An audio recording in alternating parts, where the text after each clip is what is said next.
Hello, આપની સાથે હું છું જુહી. હાલમાં જ સુપરસ્ટાર આમિર ખાનની ફિલ્મ સિતારે જમીન પરનું ટ્રેલર રિલીઝ થઈ ગયું છે અને ટ્રેલર રિલીઝ થતાની સાથે જ આમિર ખાન ટ્રોલ થઈ રહ્યો છે. હવે કેમ, એનું કારણ હું તમને જણાવું.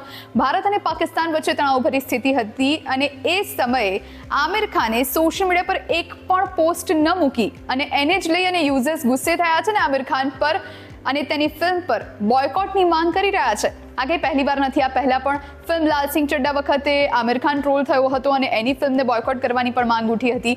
ત્યારે ટ્રેલરની વાત કરીએ તો ફિલ્મ સિતારે જમીન પરનું ટ્રેલર જે ઓડિયન્સને આ તરફ ઘણું પસંદ આવી રહ્યું છે, કારણ કે આ ફિલ્મમાં આમિર ખાન એક અલગ જ અંદાજમાં જોવા મળી રહ્યો છે. કોમેડીનો તડકો જોવા મળી રહ્યો છે. સાથે આ ફિલ્મમાં જેનેલિયા ડિસૂઝા પણ છે અને આ ફિલ્મ 20મી જૂને રિલીઝ થવા જઈ રહી છે. જોકે હવે આ વિરોધનો વંટોળ ઉઠ્યો છે, જે ક્યાં જઈને અટકે એ જોવાનું રહેશે.